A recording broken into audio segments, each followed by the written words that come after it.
These are the typical charcoal stoves used in different homes worldwide.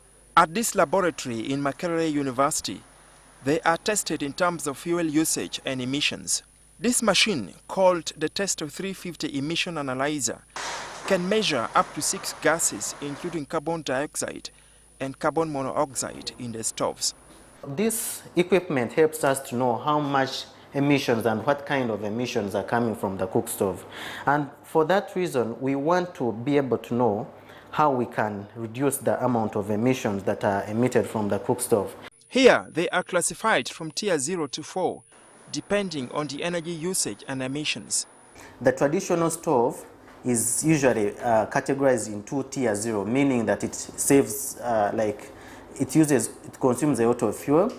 Other types are tier 1, which saves up to 15% of the fuel, tier 2, which saves between 15 to 25%, tier 3, which saves between 25 to 35%, and tier 4, which saves between 45% and above. If this stove is using, for example, 300 grams of charcoal, and then the traditional stove like this uses about 1,000 grams of charcoal. When a stove uses much fuel, it means many trees that could have helped in trapping carbon dioxide in the atmosphere are cut. An improved stove like this produces less emissions and saves 70% of the fuel that is used in traditional cooking stoves. It is the energy efficiency of the stoves that form the basis of calculations in metric tons for carbon credit. But usually all these gases come about due to the fact that sometimes these stoves cannot fully burn the fuel. But for an efficient cook stove, it should be able to burn the fuel completely, and through that process, it should produce less dangerous emissions like. Bill Farmer works with a women's group in Lira district that is earning carbon credit. For trees, but for cook stoves, it's quite a significant earning. And it means that the women can be offered stoves at a much more affordable price. They will get a free annual maintenance to bring them back to as new condition. And also there may be money left over for community activity. It requires a big enterprise or a group of people to earn carbon credit.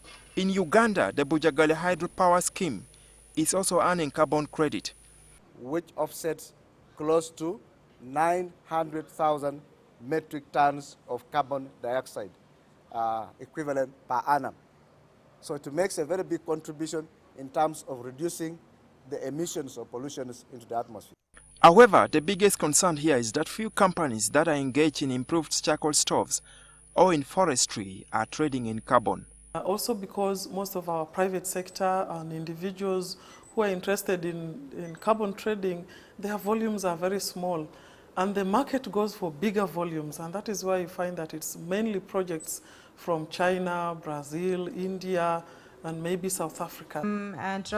This carbon trade fair held in Kampala last week was aimed at exposing companies and individuals to carbon trading. It comes from what we call the voluntary market. There are lots of international companies that as part of their, for instance, corporate social responsibility, try to offset the emissions that they generate. When we look at, for instance, DHL or big airline companies, when we look at international... Uganda is not among top emitters of greenhouse gases, but emissions from cars and industries is causing concern. Every day, tons of carbon dioxide are emitted into the atmosphere by cars like this one. But for Uganda's case, the main concern is the age of the vehicles that we import. The Kyoto Protocol was ratified by 192 countries, setting emission reduction targets especially for developed countries. Moses Akena, NTV.